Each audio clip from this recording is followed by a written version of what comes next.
الحمد لله نحمده ونستعينه ونستغفره ونعوذ بالله من شرور أنفسنا ومن سيئات أعمالنا. من يهده الله فلا مضل له ومن يضلله فلا هادي له. ونشهد أن لا إله إلا الله وحده لا شريك له. ونشهد أن سيدنا ومولانا محمدا عبد الله ورسوله الذي أرسله بالحق بشيرا ونذيرا وداعيا إلى الله بإذنه وسراجا منيرا. فقد قال الله تبارك وتعالى في كلامه المجيد وفرقانه الحميد: أعوذ بالله من الشيطان الرجيم. بسم الله الرحمن الرحيم. قل إن صلاتي ونسكي ومحياي ومماتي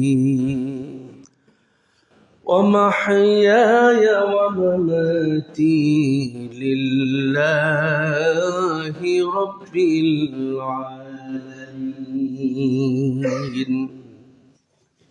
আল্লাহ রাব্বুল আলামিন আমাদেরকে এলাকার মধ্য থেকে বাছাই করে আল্লাহর ঘর মসজিদে আমাদেরকে সুস্থ অবস্থায় আগে আগে আসার বসার তৌফিক দিয়েছেন। এর জন্য আমরা সবাই বলছি আলহামদুলিল্লাহ। আজকে আমরা আলোচনা শুনব পবিত্র কুরআনুল কারীমের সূরা আরাফের একটি আয়াত তেলাওয়াত করেছি। আয়াতকে সামনে রেখে আমরা গুরুত্বপূর্ণ আলোচনা শুনব ইনশাআল্লাহ। শুরুতেই বিশ্বনবী সাল্লাল্লাহু আলাইহি ওয়াসাল্লামের উপরে দুরূদ পেশ করছি। সকলে পড়ছি সাল্লাল্লাহু আলাইহি ওয়াসাল্লাম। আজকের আলোচনার বিষয় হচ্ছে কোরআন এবং হাদিসের আলোকে একজন মুমিন মুসলমানের নির্বাচন কেন্দ্রিক কি কি করণীয় আছে। ভোটাধিকার প্রয়োগের ক্ষেত্রে কোরআন হাদিস আমাদেরকে কি নীতিমালা দিয়েছে। নিরপেক্ষ দৃষ্টিতে আমরা কোরআন এবং হাদিসের আলোকে যে নীতিমালাগুলো কোরআন হাদিস দিয়েছে আমরা সেই নীতিমালা অনুযায়ী আজকে আলোচনা শুনব। ভোটাধিকার প্রয়োগের ক্ষেত্রে আমাদেরকে কোন কোন বিষয় সতর্ক থাকতে হবে, কোন কোন বিষয়ে খেয়াল রাখতে হবে। কারণ একজন মুমিনের সমস্ত কর্মকাণ্ড, চলাফেরা, উঠা বসা, নামাজ রোজা, যত কর্মকাণ্ড করব সব কার খুশির জন্য হবে ভাই? আল্লাহর খুশির জন্য হবে। এজন্য আপনার কোরআনুল কারীমে আল্লাহ বলে দিয়েছেন ওয়ানাজ্জালনা আলাইকাল কিতাব, আমি যে কিতাব অবতীর্ণ করেছি এই কিতাবের ভিতরে আমি সমস্ত বিষয় নির্ধারণ করেছি, বলে দিয়েছি। এমন কোনো বিষয় নাই যেটা কোরআনের ভিতরে নাই। মা ফাররাতনা ফিল কিতাবি মিন শাই, আল্লাহ বলছেন কোরআনের ভিতরে আমি কোনো কিছু মিস করি নাই বলতে। যদি আপনি মনে করেন আপনার জীবন চলবে একরকম, জীবনের ভিতরে সব আছে শুধু নির্বাচনটা নেই, এটা মনে করলে ভুল হবে। কারণ কোরআনের ভিতরে সব আছে, এ কথা কে বলেছে? আল্লাহ। এজন্য নিরপেক্ষ দৃষ্টিতে আমরা শুনব। নির্বাচন কেন্দ্রিক 12 তারিখ সামনে, নির্বাচনে একজন মুসলমানের কয়টা বিষয় খেয়াল রাখতে হবে? 15টা বিষয় আমি কোরআন হাদিস থেকে নোট করেছি। এই বিষয়গুলো প্রত্যেকের খেয়াল রাখতে হবে। 1 নাম্বার, নিয়তটাকে বিশুদ্ধ করতে হবে। তার মানে আপনি যে ভোট দেবেন, কেন দেবেন, এটা নিয়তটা আগে সঠিক করতে হবে। আপনার এটার উদ্দেশ্য হবে আল্লাহকে খুশি করার জন্যে। আল্লাহকে খুশি করার উদ্দেশ্য হবে। কারণ বিশ্বনবী বলেন, ইন্নামাল আমালু বিন্নিয়াত, তোমার সমস্ত কর্মকাণ্ড, তোমার সমস্ত আমল এটা নিয়তের উপরেই নির্ভর করে। এজন্য নিয়তটা বিশুদ্ধ থাকবে, যেন আল্লাহ আমার এই কাজে খুশি হন, সন্তুষ্ট হন, যেন আপনি জুলুমের বিরুদ্ধে আপনার যেন অবস্থান হয়, অন্যায়ের বিরুদ্ধে যেন আপনার অবস্থান হয়, স্বৈরতন্ত্রের জন্য অবসান ঘটে, এরপরে আপনার রবকে খুশি করার জন্যে আপনি যেন সমাজে অন্যায় অপকর্ম বন্ধ হয়, এই দিকে খেয়াল করে আল্লাহকে খুশি করার নিয়ত আপনার করতে হবে, 1 নাম্বার। 2 নাম্বার, কোরআনে আল্লাহ বলে দিয়েছেন, ইন্নাল্লাহা ইয়া'মুরুকুম আন তুআদ্দুল আমানাতি ইলা আহলিহা, আল্লাহ তোমাদেরকে আমানতকে যথাস্থানে পৌঁছে দেওয়ার ব্যাপারে আল্লাহ অর্ডার করেছেন। যিনি কোরআনুল কারীমের মারিফুল কোরআন যিনি লিখেছেন, আল্লামা মুফতি মুহাম্মদ শফি রাহিমাহুল্লাহ, তিনি বলেছেন, আল ইন্তিখাবু হুয়াল আমানা, নির্বাচন বা ভোটটা হচ্ছে একটা আমানত। ভোটটা একটা কি? আমানত। আল্লাহ পাকের জন্য বলছেন, ইন্নাল্লাহা ইয়া'মুরুকুম আন তুআদ্দুল আমানাতি ইলা আহলিহা ওয়া ইযা হাকামতুম বাইনান নাসি আন তাহকুমু বিল আদল ইন্নাল্লাহা নি'মা ইয়া'iদুকুম বিহি ইন্নাল্লাহা কানা সামিআন বাসীরা। জোরে বলেন আল্লাহু আকবার। আল্লাহ পাক আমানতকে যথাস্থানে পৌঁছানোর জন্য নির্দেশ করেছেন, তোমাদেরকে অর্ডার করেছেন। আর তোমরা যখন বিচার ফয়সালা করবে, তখন হক বিচার ফয়সালা করবে, ন্যায় বিচার করবে। আল্লাহ এতগুলো কথা বলার পরে বললেন, এত দারুণ ওয়াজ তোমাদেরকে আল্লাহ পাক শোনাচ্ছেন। ইন্নাল্লাহা, নিশ্চয় আল্লাহ পাক, নি'মা ইয়া'iদুকুম বিহি, এ কথার দ্বারা তোমাদের উত্তম ওয়াজ শোনাচ্ছেন। ইন্নাল্লাহা কানা সামিআন বাসীরা, নিশ্চয় তোমার সব কর্মকাণ্ডগুলো যিনি দেখতেছেন এবং শুনতেছেন। বলেন তো তার নাম কি? আল্লাহ পাক। এই জন্য এটা হলো আমানত। আল্লাহ বলছেন এই আমানতকে যথাযথ জায়গায় প্রয়োগ করবে। ভোটাধিকার প্রয়োগের ক্ষেত্রে আমাদের খেয়াল রাখতে হবে, কে বেশি আমানতদার, কার পক্ষে আপনি সাপোর্ট দিলে তিনি আমানতের খেয়ানত করবেন না, রাষ্ট্রীয় সম্পদ তছরুপ করবেন না, জনগণের হক নষ্ট করবেন না, কি আমানতদার, এটা দেখে আপনার ভোটাধিকার প্রয়োগ করতে হবে। যদি আপনি সেটা না করেন, তাহলে আপনি আমানতের খেয়ানতকারী। আপনার পরিণাম কি হবে? কোরআন স্পষ্ট ভাষায় আল্লাহ জানিয়ে দিয়েছে। আল্লাহ পাক বলেন, ওয়ামান ইয়াগুলুল ইয়াতি বিমা গাল্লা ইয়াউমাল কিয়ামাহ, যে ব্যক্তি জনগণের মাল আত্মসাৎ করবে, যে ব্যক্তি আমানতের খেয়ানত করবে, যে ব্যক্তি জনগণকে কষ্ট দেবে, কিয়ামতের কঠিন ময়দানে আমানতের খেয়ানত যা করা হবে, আল্লাহর সামনে সে আমানতের মাল নিয়ে দাঁড়ায় যাবে। আমানতের মাল খেয়ানত যেটা করেছে সেটা সহকারে কিয়ামতের মাঠে তাকে উঠতে হবে। কিয়ামতের মাঠে সে আমানতের খেয়ানত করার কারণে ওঠা লাগবে। আপনি যদি আমানতটা ঠিকঠাক মতো প্রয়োগ করতে না পারেন, কিয়ামতের কঠিন ময়দানে আপনি নামাজ রোজা হজ যাকাত করার পরেও ওই আমানতের খেয়ানত যিনি করেছেন, আপনার সাপোর্ট পাওয়ার পরে তার সাথে আপনাকে কিয়ামতের মাঠে ওঠা লাগবে। এই জন্য আমানত আপনার খেয়াল রাখতে হবে। আপনি জেনে শুনে একজন আপনি লক্ষ্য করবেন লোকটা আমানতদার কিনা, তার দ্বারা সমাজের জন্য কল্যাণকর কাজ হবে কিনা, এটা খেয়াল করে তারপরে ভোটাধিকার প্রয়োগ করতে হবে। 3 নাম্বার বলা হয়েছে, যোগ্য ব্যক্তিকে ভোটাধিকার প্রয়োগ করতে হবে। 10 জন লোক নির্বাচনে দাঁড়িয়েছে, আপনি চিন্তা করবেন তার ভিতরে কে যোগ্য। আপনি যদি মনে করেন আলহাজ নুরুজ্জামান লিটন ভাই যোগ্য, তার ক্ষেত্রে আপনি সাপোর্ট করবেন। যদি আপনি মনে করেন শাপলা কলিতে যিনি দাঁড়িয়েছেন তিনি যোগ্য, আপনি ব্রেন দিয়ে চিন্তা করবেন সবচাইতে যোগ্য যিনি, তার ব্যাপারে সাপোর্ট করবেন। ইসলাম সেটা বলে দিয়েছে। আল্লাহ নবী সাল্লাল্লাহু আলাইহি ওয়াসাল্লাম, বিশ্ব নবী সাল্লাল্লাহু আলাইহি ওয়াসাল্লাম সাহাবীদের সামনে বক্তব্য শুরু করলেন। হঠাৎ করে বক্তব্যের মাঝে একজন সাহাবী ফিসফিস করে কি কথা যেন বলতেছিলেন। নবীজির কানে আওয়াজ আসলো, বক্তব্যের ডিস্টার্ব হলো। আল্লাহ নবীজি চুপ থাকলেন না। তিনি তার কথাটা শোনার পরেও এবার তিনি বক্তব্য চালিয়েই যাচ্ছেন, তার কথাটা না শোনার ভান করে। কিছুক্ষণ পরে নবীজি বক্তব্য শেষ করলেন। এবার জিজ্ঞাসা করলেন, আইনা সাইলু আনিস সাআ। নবীজি বললেন, আমার বক্তব্যের মাঝে যে একজন কথা বলে উঠেছিলে, কিয়ামত সম্পর্কে প্রশ্ন করেছিলে, লোকটাকে আমার সামনে দাঁড়াও। সাহাবী দাঁড়িয়ে গেলেন। নবীজি জিজ্ঞাসা করলেন, আমার বক্তব্যের মাঝে কথা বলছিলে, কিয়ামত সম্পর্কে প্রশ্ন করছিলে, সে কে? দাঁড়াও। তিনি দাঁড়িয়ে বললেন, আনা ইয়া রাসূলুল্লাহ, আমি। তখন বললেন যে কি বলছিলে বল। তিনি বললেন, মাতা সাহ ইয়া রাসূলুল্লাহ, কবে কিয়ামত হবে এটা প্রশ্ন করছিলাম আপনার বক্তব্যের মাঝেই। নবীজি বললেন, কবে কিয়ামত হবে এটা আল্লাহ ছাড়া তো কেউ জানে না, এর জ্ঞান আল্লাহর কাছে আছে। ইয়াসআলুকান নাসু আনিস সাহ, হে নবী আপনি বলে দিন, লোকেরা যখন আপনারা জিজ্ঞাসা করবে কিয়ামত সম্পর্কে, তখন আপনি বলবেন, কুল ইন্নামা ইলমুহা ইনদাল্লাহ, কিয়ামতের জ্ঞান যার কাছে আছে তিনি কে? আল্লাহ পাক।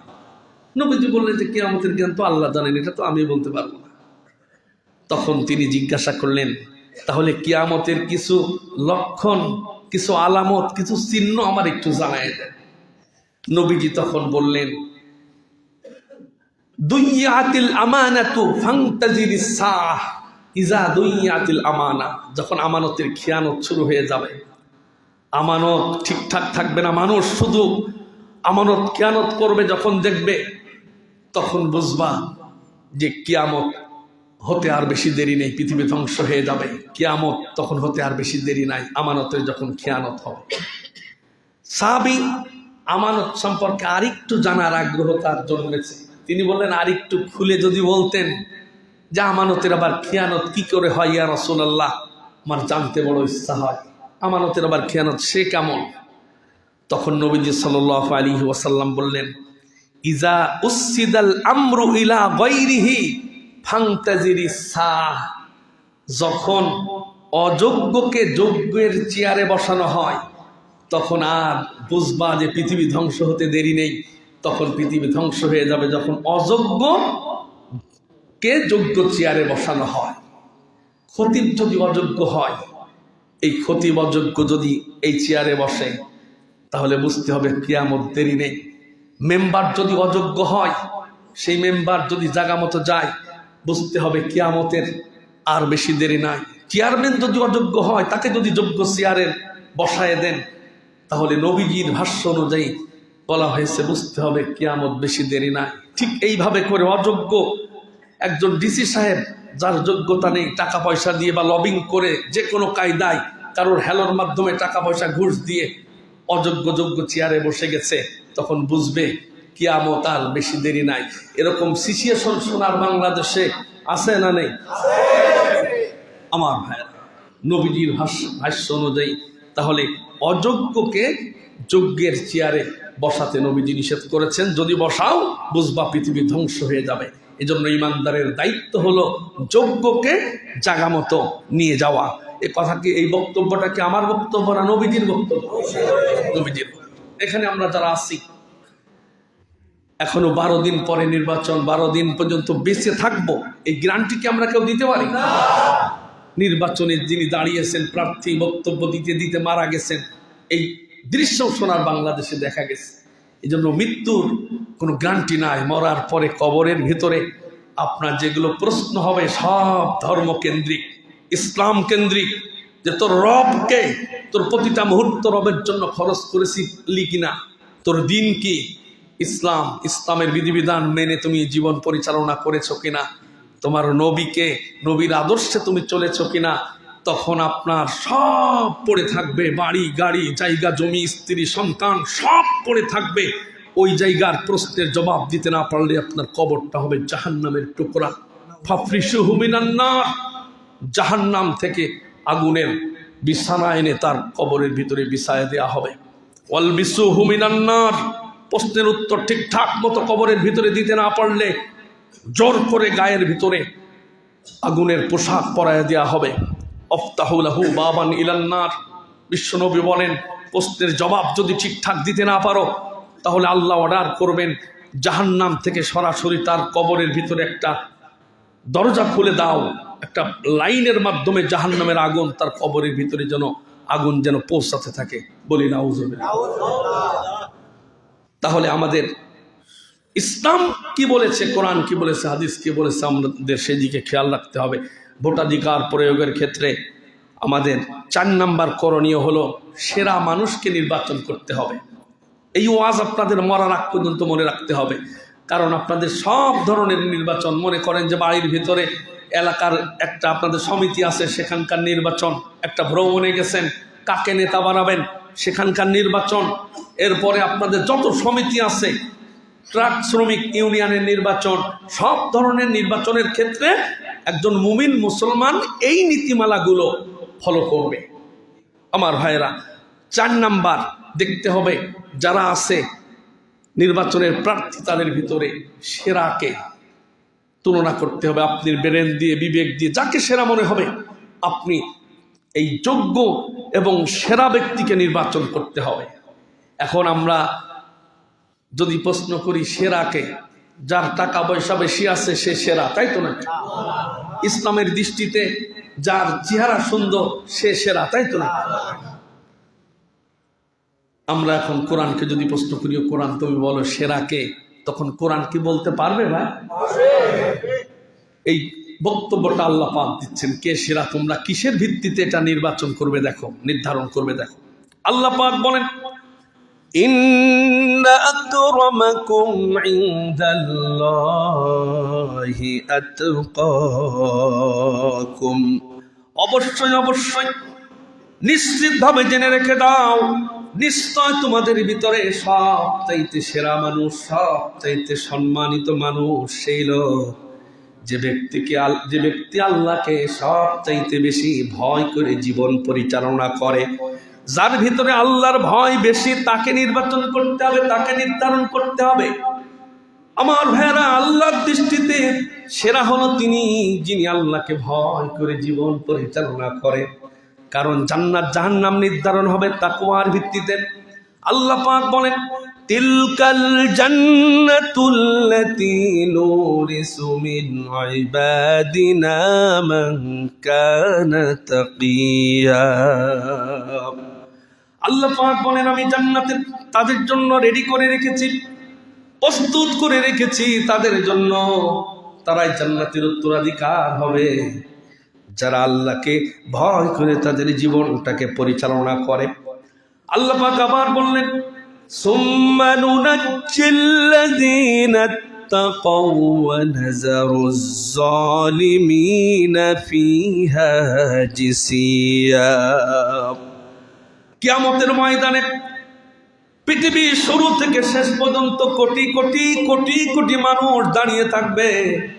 আল্লাহ বললেন যারা তাকওয়াবান, আল্লাহকে ভয় করে জীবন পরিচালনা করেছে, আমি তাদেরকে বাছাই করে করে জাহান্নাম থেকে মুক্ত করে তাদেরকে জান্নাতের দিকে নিয়ে যাব।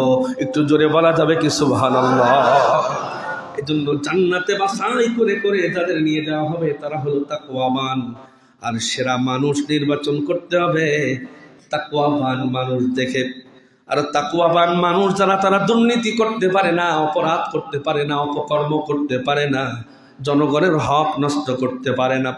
বিশ্বনবী বলেন ইন্নাল্লাহা লা ইয়ানজুরু ইলা সুওয়ারিকুম ওয়া আমওয়ালিকুম, আল্লাহ রাব্বুল আলামিন কোন মানুষের চেহারার দিকে কিয়ামতের দিন তাকাবেন না, চেহারা দেখবেন না কার কত ভালো, ওয়া আমওয়ালিকুম কার কত সম্পদ আছে এটা আল্লাহ পাক লক্ষ্য করবেন না।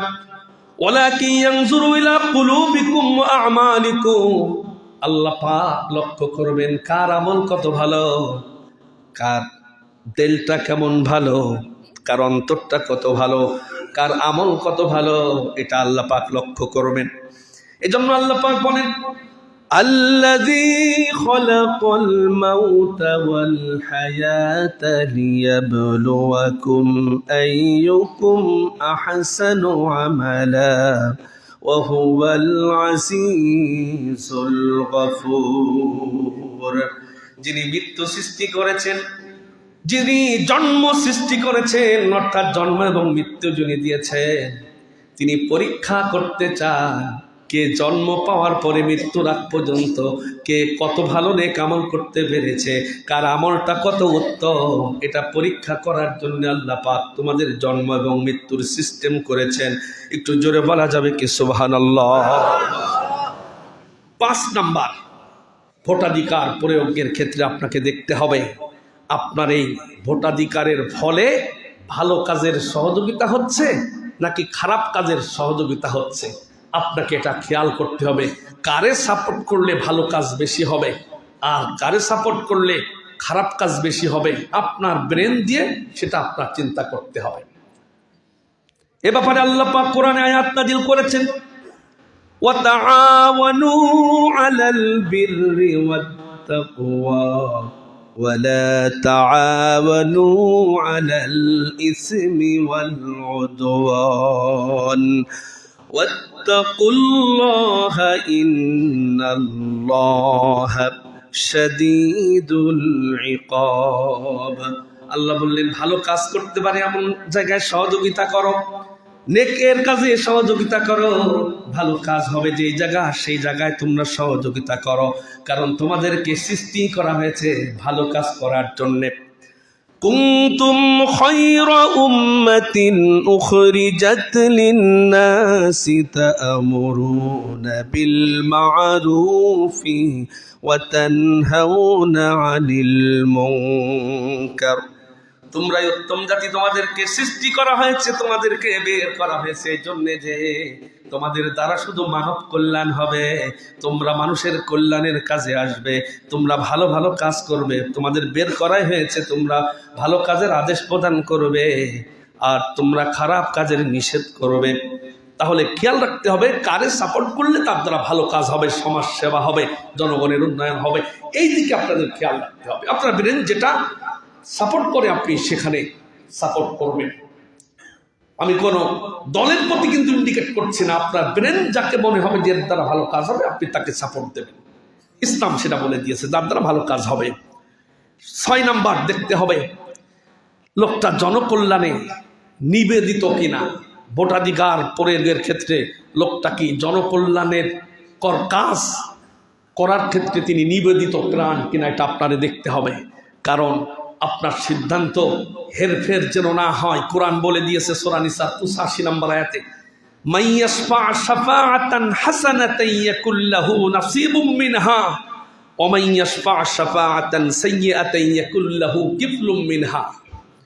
নির্বাচনটা হচ্ছে, ভোটটা হচ্ছে একটা সুপারিশ, একটা শাফা। এটাও মুফতি শফি রাহিমাহুল্লাহ তিনি বলেছেন যে ভোটটা হলো আল ইন্তিখাবু হুয়া শাফাআহ, এটা হলো একটা সুপারিশ। আপনি অনেকগুলো প্রার্থী আছে, আপনি কাকে সুপারিশ করবেন। কোরআন বলছে তুমি যদি ভালো মানুষকে সুপারিশ করতে পারো, সে যত ভালো কাজ করবে ওই ভালো কাজের সওয়াব একটা সুপারিশের কারণে তুমি পাবে। আর যদি তুমি খারাপ মানুষকে সুপারিশ করো, সে জায়গায় যাওয়ার পরে সে যখন তোমার সাপোর্ট পেয়ে জায়গায় গেল, এরপরে যদি কোনো গুনার কাজ করে, জনগণের কোনো ক্ষতিমূলক কোনো কাজ করে, এই গুনার ভার তুমি যত ভালো কাজই করো অটো তোমার আমলনামায় যাবে, কারণ তোমার সমর্থন ছিল ওই জায়গায়। তোমার এর জন্য বিবেচনা করতে হবে যে কার দ্বারাই জনগণের কল্যাণ বেশি হবে, ভালো হবে। 7 নাম্বার আমাদের খেয়াল রাখতে হবে, এই নির্বাচন বা ভোট এটা হলো একটা সাক্ষী। আর শাহাদা মানাল ইন্তিখাবু আর শাহাদা, নির্বাচনটা একটা সাক্ষী, আপনি সাক্ষী দিচ্ছেন। এই সাক্ষী অনেকে বলে যে না আমি ভাই ওসবের ভিতরে নেই, কিন্তু আপনি যদি নেই বলে পিছিয়ে আসেন, মনে করেন সবাই যে কয়জন নির্বাচনে দাঁড়িয়েছে সবাই খারাপ, আপনার একজনেরও পছন্দ না, তখন আপনি চয়েস করবেন খারাপের ভিতরে একটু ভালোকে, মন্দের ভালোকে, এটা খেয়াল করে আপনাকে সামনে যেতে হবে। এখানেও মুফতি শফি রাহিমাহুল্লাহ একটা যে কিতাব লিখেছেন তার ভিতরে তিনি এটা বর্ণনা করেছেন যে এর থেকে পিছিয়ে থেকে তুমি যদি পিছিয়ে থাকো তাহলে বাতিল পন্থীরা যদি সমাজে জুলুম করে, সে যদি এগিয়ে গিয়ে অন্যায় করে, তখন তোমার এই সিদ্ধান্তটা উচিত হবে না, এটা গোপন করা ঠিক হবে না।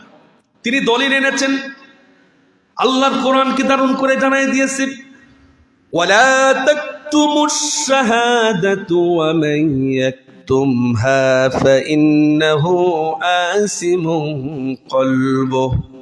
তোমরা কখনো সাক্ষীকে গোপন করো না।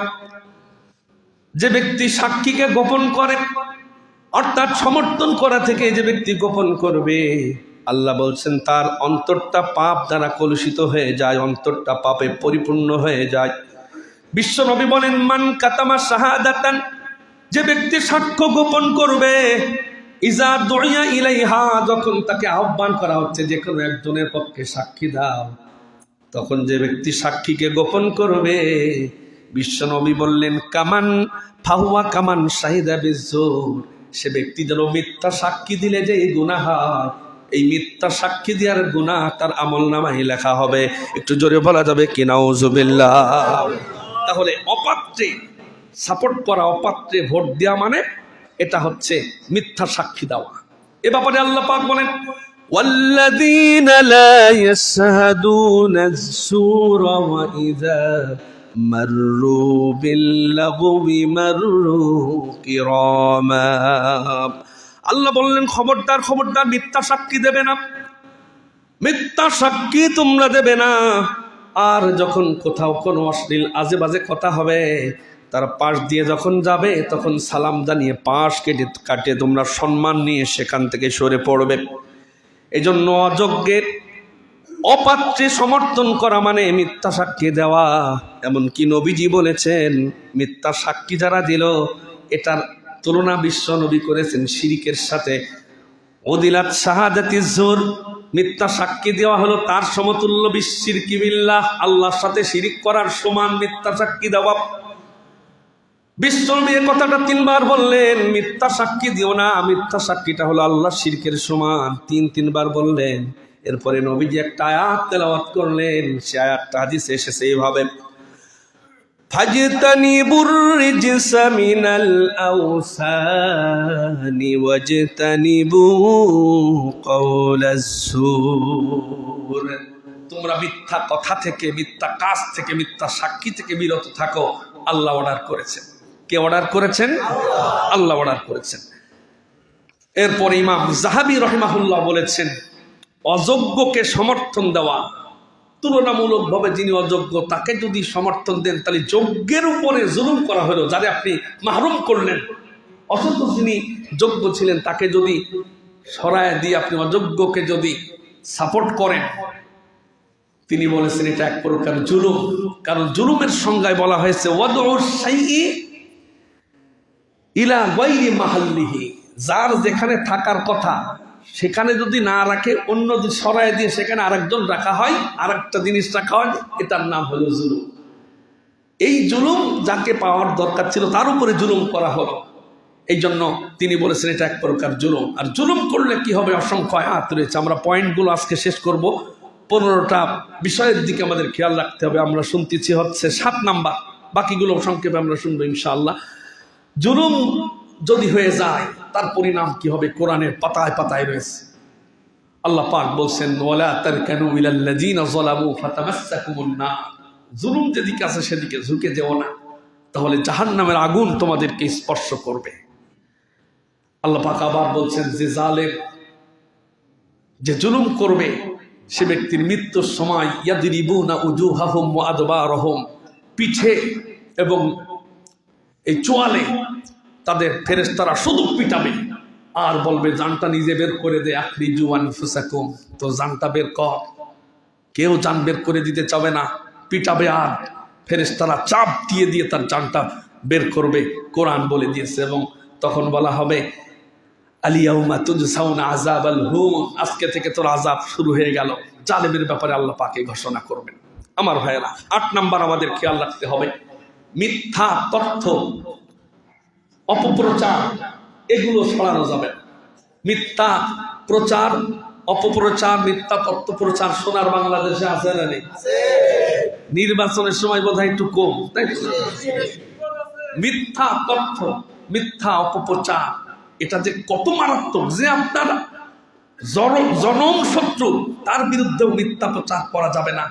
কারণ বিশ্বনবী সাল্লাল্লাহু আলাইহি ওয়াসাল্লাম বলেছেন, কি কঠিন হাদিস, যে আপনার শত্রু, চরম শত্রু, আপনি যারা মোটেই দেখতে পারেন না, সহ্য করতে পারেন না, তার ব্যাপারেও যদি আপনি মিথ্যা তথ্য, মিথ্যা কথা যদি সমাজে ছড়ায় দেন, ফেসবুকে একটা পোস্ট দিয়ে দিলেন, আপনি আর একজনের ছবি এডিট করে যদি পোস্ট করে মিথ্যা পোস্ট করে দেন, আল্লাহ নবীজি সাল্লাল্লাহু আলাইহি ওয়াসাল্লাম তিনি বলছেন, কিয়ামতের কঠিন ময়দানে আল্লাহ তাদেরকে উপস্থিত করবেন রদগাতুল খাবাল, যেই জায়গা, ওই জায়গায় তাদেরকে নিমজ্জিত করবেন।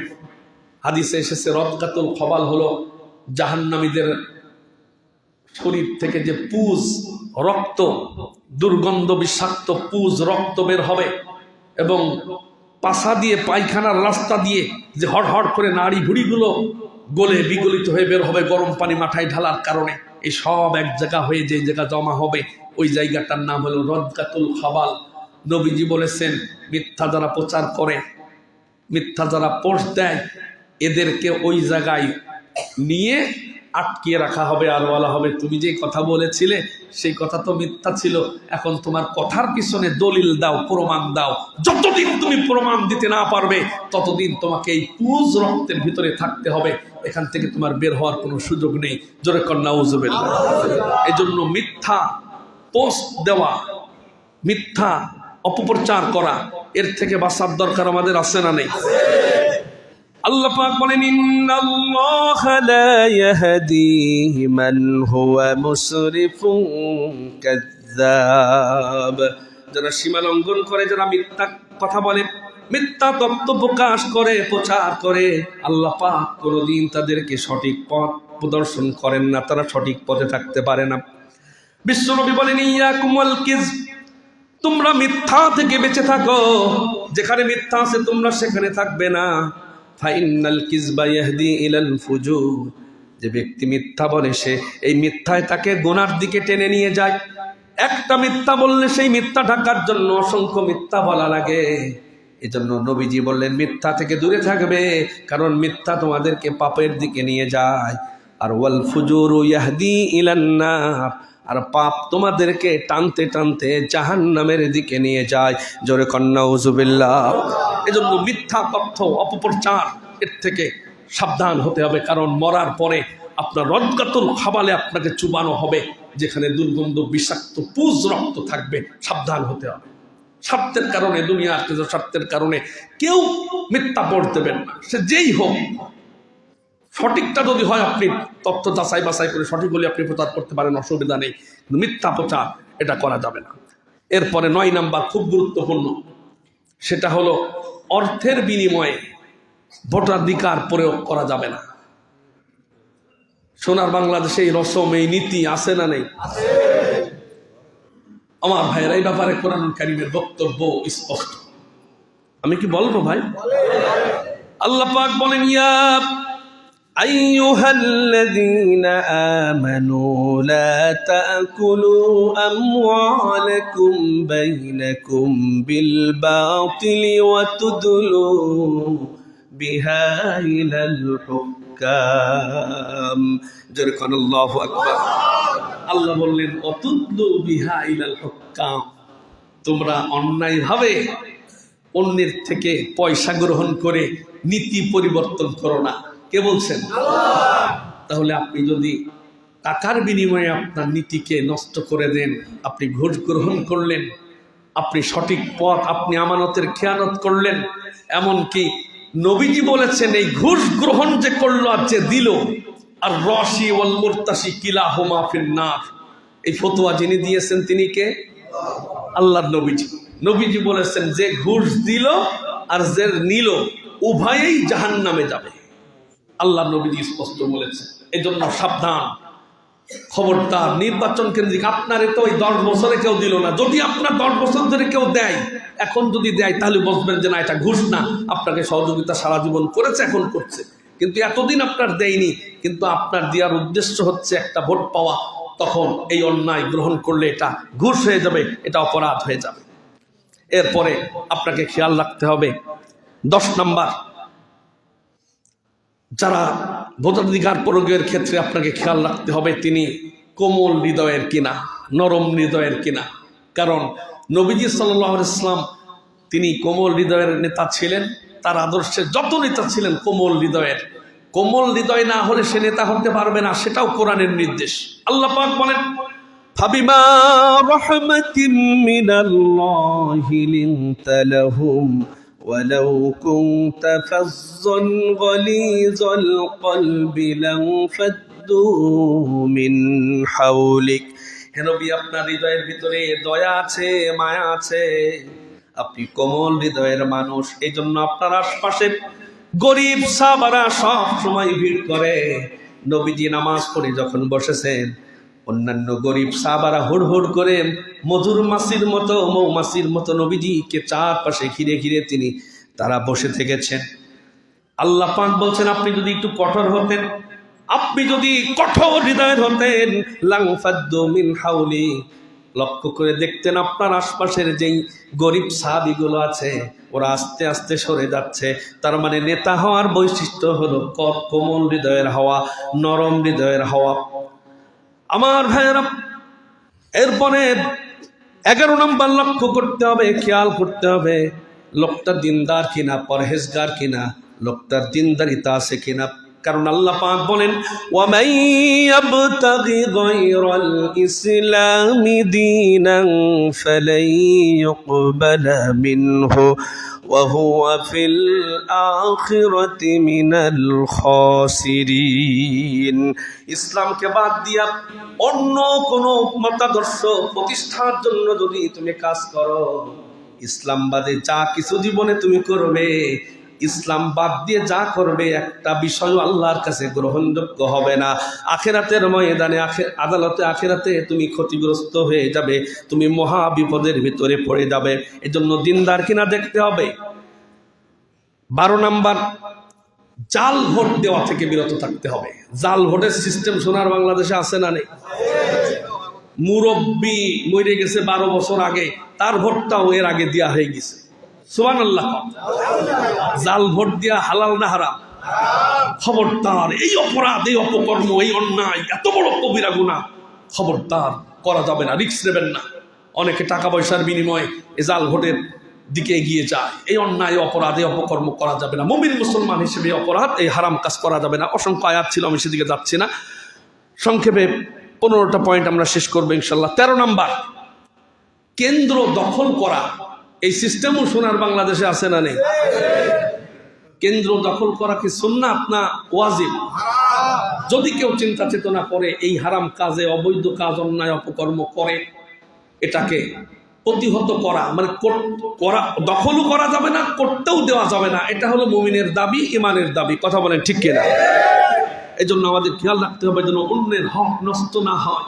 আপনার দাদি একটা ভোট দেবে, এতদিন ভোট দিতে পারে নাই, লাঠি ভোট দিয়ে দিয়ে খুশি মনে আজকে ভোট দিতে যাবে, যাই যদি দেখে তার ভোট আর একজন দিয়ে দিয়েছে, বা দখল করে ব্যালট পেপার কাজ আগে সারা হয়ে গেছে, এই অন্যায়, তার হক নষ্ট করার কারণে, অপরাধ করার কারণে কিয়ামতে আল্লাহর কাছে আপনার জবাব দিতে হবে। কারণ কোরআন বলছে, ওয়ানা হাউ আনিল মুনকার, ইমানদারের দায়িত্বই হলো এই অপরাধ, অপকর্ম এটা সরায় দেয়া। শক্তি থাকলে, সামর্থ্য থাকলে সেজন্য হাত দিয়ে সে অন্যায়কে প্রতিরোধ করে। এই অর্ডার যিনি করেছেন তিনি কে? আল্লাহ। সূরা হজের 41 নম্বর আয়াত। আমাদের খেয়াল রাখতে হবে যেন কেন্দ্র দখল কেউ করতে না পারে, নিজেও করব না, অন্য কেউ করতে দেব না। আমার ভাইয়েরা, এদিকে আমাদের খেয়াল রাখতে হবে।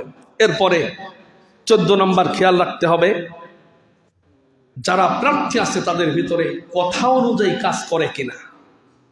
যে কথা দেয় সে কথা রাখার সম্ভাবনা আছে কেমন, এটা আপনি চিন্তা করে ব্রেন দিয়ে এরপরে আপনি সাপোর্ট করবেন। আল্লাহ পাক বলেন, ইয়া আইয়ুহাল্লাযীনা আমানু লিমা তাকুলুনা মা লা তাফআলুন কাবুরা মাকতান ইনদাল্লাহি আন تقولوا ما لا تفعلون হে ইমানদারেরা তোমরা এমন কথা বলো না যেই কথা অনুযায়ী তুমি কাজ করতে পারো না। এটা আল্লাহর কাছে মারাত্মক ব্যাপার, যা তুমি নিজে বলো অথচ করো না। আল্লাহ পাক আমাদের বোঝার তৌফিক দান করুক, বলি আমিন। সর্বশেষ 15 নাম্বারটার ব্যাপারে আপনাদের যে যেখানে ইচ্ছা খুশি মতো স্বাধীনভাবে আপনারা ভোট দেবেন। আপনার হাত পাকা পছন্দ হলে হাত পাখায় দেবেন, ধানের শীষ পছন্দ হলে ধানের শীষে দেবেন, লাঙ্গলে পছন্দ হলে লাঙ্গলে দেবেন, এরপরে দাড়ি পাল্লায় পছন্দ হলে দাড়ি পাল্লায় দেবেন, তারপরে কাপ্পিরি যে পছন্দ হলে কাপ্পিরি যে দেবেন, যে যেখানে ইচ্ছা দেবেন। তবে একটা বিষয়ে ডিসি মহোদয় এবং বাংলাদেশের যে ধর্ম মন্ত্রণালয় আছে সেখান থেকে আমাদেরকে নির্দেশনা পাঠানো হয়েছে যে আপনারা হ্যাঁ ভোটের পক্ষে আপনারা ক্যাম্পেইন করবেন, মুসল্লিদেরকে বুঝাবেন। ডিসি অফিস থেকে আমাদেরকে আমন্ত্রণ জানানো হয়েছে যে এটা বুঝাতে হবে যে আপনারা যে যেখানে যে খুশি ভোট দেবে, ঠিক আছে, তবে পাশাপাশি ভোট কি একটা না দুইটা। এই দ্বিতীয় ভোটটা, প্রথম ভোটটা আপনার স্বাধীনতার ভিতরে আপনার মন যার চাই আপনি তাকে দেবেন। দ্বিতীয় ভোটটা আমরা সবাই ইনশাআল্লাহ হ্যাঁ ভোট দেব, কারণ হ্যাঁ ভোটের যে উপকারিতা, যেই বিষয়গুলো সেখানে উল্লেখ করা হয়েছে সেটা আমি বিস্তারিত পড়লাম, সব বলার সময় নেই। সংক্ষেপে দুই একটা বলি। হ্যাঁ ভোট দেওয়া মানে নতুন করে আর কেউ স্বৈরাচার হতে পারবে না। সোনার বাংলাদেশে স্বৈরাচার আবার মাথা চাড়া দিয়ে উঠুক, এটা আমরা কি চাই? এই জন্য আমরা নিজেরা এবং পরিবারের লোকদেরকে দাওয়াত দেবো আমরা যেন হ্যাঁ ভোট দিতে পারি। হ্যাঁ ভোট দিলে যে 1 নাম্বার হলো স্বৈরাচার হওয়ার সাহস কেউ পাবে না। 2 নাম্বার, ইচ্ছামতো সংসদে যাওয়ার পরে যে সরকারি দলের লোক ইচ্ছামতো আইন পাশ করতে পারবে না, বিরোধী দলের লোকদেরও সাপোর্ট সেখানে থাকা লাগবে। ইতিপূর্বে দেখা গেছে আপনাদের আওয়ামী সময়ে যখন সরকার গঠন করলো তখন তত্ত্বাবধায়ক সরকারটা ওদের ইচ্ছামতো আইন করে ওখান থেকে বাদ দেওয়ার কারণেই কিন্তু 17 বছর এত অবস্থা খারাপ হয়েছে। ইচ্ছামতো কেউ আইন আর পাশ করে স্বৈরাচার হতে পারবে না। আইন পাশ করতে গেলে বিরোধী দলের লোকদেরও লাগবে। এরপরে এখানকার আরো কিছু ভালো কিছু দিক আছে। সেখানকার ভালো দিক হলো বিচার বিভাগ স্বাধীনভাবে কাজ করবে। বিচার বিভাগ যদি সরকারি লোকজন যদি বিচার বিভাগে হস্তক্ষেপ করে তো ন্যায় বিচার পাওয়া যায় না, কারণ দলের লোকজনের বিচার একরকম হয়, অন্য দলের লোকের আর এক রকম বিচার হয়। এটা থেকে বাঁচানোর জন্য যে অপরাধ করবে সে সরকারি দলের এমপি হলেও তার বিচার হবে, এরকম একটা আইন সেখানে পাশ করার জন্য সামনে চলতেছে। সেখানে বিচার বিভাগটা সম্পূর্ণ আলাদা হবে। এরপরে বিরোধী দল, আপনি সরকারি দল যে টাকা পয়সা খরচ করবে, এই টাকা কি ঠিকঠাক খরচ করেছে না মারিং কাটিং করেছে, পাচার করেছে, এটার জন্য বিরোধী দল তারা অর্থনৈতিক বিষয়গুলো দেখাশোনা করবে। এটা যদি হয় তাহলে কি দেশের জন্য কি ভালো হবে না খারাপ হবে? এরপরে 10 বছরের বেশি একজন প্রধানমন্ত্রী হতে পারবে না। মনে করেন আপনার বয়স 80 বছর, মাথার ব্রেনে ভালো কাজ করে না, আপনি যদি আবার দেশ চালান, এত বড় দেশ, তাহলে সমস্যা হওয়ার সম্ভাবনা বেশি না কম? এই আইনটা এখানে অন্তর্ভুক্ত করা হয়েছে। হ্যাঁ ভোট দিলে সেটা হবে 10 বছরের বেশি একজন প্রধানমন্ত্রী হতে পারবে না। এরপরে আর একটা ইসলাম বিরোধী আইন সোনার বাংলাদেশে ছিল, সেটা হলো ফাঁসির আসামিকে রাষ্ট্রপতি ইচ্ছামতো মাফ করে দিতে পারতো। এটা আর হবে না, ইচ্ছামতো ফাঁসির আসামিকে রাষ্ট্রপতি মাফ করতে পারবে না। এরপরে ডেপুটি স্পিকার বিরোধী দল থেকে নেওয়া হবে। আরো অনেকগুলো আছে, এই বিষয়গুলো আপনারা পড়ে দেখবেন। তবে আপনাদের আমার পক্ষ থেকে অনুরোধ থাকবে এবং ডিসি মহোদয়ের অনুরোধ করা হয়েছে তার পক্ষ থেকে যে আপনারা হ্যাঁ ভোটের পক্ষে কথা বলবেন। আমরা হ্যাঁ ভোটের পক্ষে থাকব এবং ভোটাধিকার প্রয়োগের ক্ষেত্রে নিরপেক্ষ চিন্তা করে এই আলোচনার আলোকে আমরা যেন যোগ্য মানুষকে, ভালো মানুষকে যেন জায়গায় পৌঁছাতে পারি। আল্লাহ পাক আমাদের সকলকেই বুঝার তৌফিক দান করুন, বলি আমিন। ওয়া আখিরু দাওয়ানা আনিল হামদুলিল্লাহি রাব্বিল আলামিন। সুবহানাকাল্লাহুম্মা